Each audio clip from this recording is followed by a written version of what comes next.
We now have joining us virtually Baraatu Nasidi, a life coach, community development analyst, and girl child advocate. Thank you for speaking with us.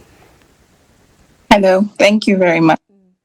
Although it may be difficult to wrap one's head around it, in this day and age, we still have forced or arranged marriages. What impact are these practices having on the marriage institution in the country? Thank you for having me.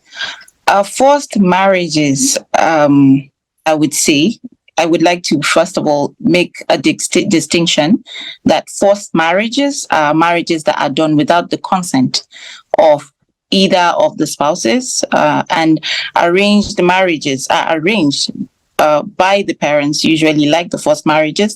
But in this case, the spouses are allowed to either accept or decline this proposal. So for forced marriages, I would say that there are a lot of impacts affecting it. First of all, there is the social impact. A lot of times when people, mostly women, are forced into marriages, they do not socialize per se. They are fixed or kept in a particular place, because in some cases the women run away. So they are not allowed to socialize, they are not allowed to live freely, because maybe the family or whoever it is that forced them into the marriage feel they might say something or leave, even run away. So there's the social impact, there's the psychological impact. A lot of people go into depression. Unfortunately, some even go as far as committing suicide. We've seen cases where some end up killing the husband because they are forced into the situation, and it has a serious issue, its impact on their mental health. And then there's the economic problem. This is it keeps you in a box. They keep them in a box in such a way that they are powerless. They cannot usually do anything financially to be able to help themselves or help their family or society. There are a lot of impacts actually, but I want to just say that forced marriages are very, very harmful. It doesn't matter where the society is and what reason the family or the society is given for it. I don't think it should be encouraged at all. I like the fact that you gave a distinction between forced and arranged marriages, and you've also stated violence and economic impact amongst other consequences that could come with these kind of marriages. Now, let us look at even marriages that are contracted by mutual consent. They are under siege because of changing societal priorities. So how much of a success do these kind of unions have? Okay, so for a marriage to work, from my experience, I believe you have to have the same values.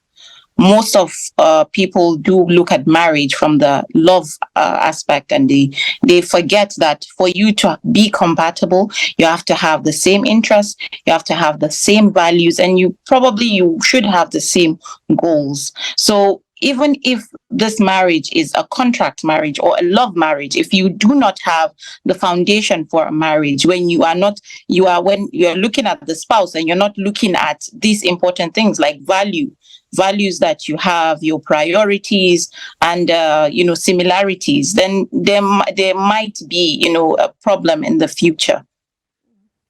Okay. So let us break it down. What are the problems that bedevil forced marriages and also fundamental human rights being breached in the process?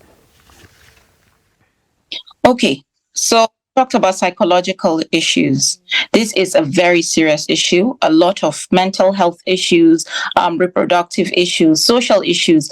A lot of forced marriages end up in divorce or abuse. A lot of forced marriages are toxic. It's either the abuse is physical or mental, psychological, and there are other things like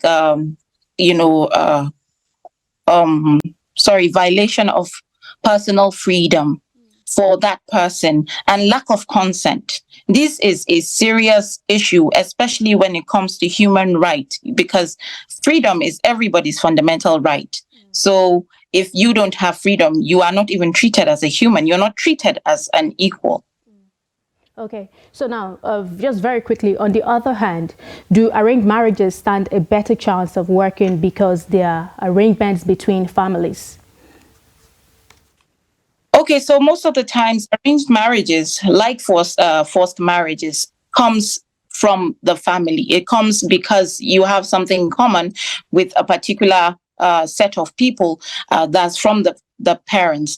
Sometimes it does work. But the thing is, it's the foundation that matters. I talked about having the right values, looking at the right things in a marriage, looking at the similarities, sharing interest and the rest of them. These are things that would help you find a good foundation, understanding, especially for the men, that your wife is your partner. She is your partner, and she's someone that is here to is your confident. We're speaking there with Baraatu Nasidi, a life coach, community development analyst, and also the girl child advocate on the implications of forced or arranged unions on the marriage institution in Nigeria.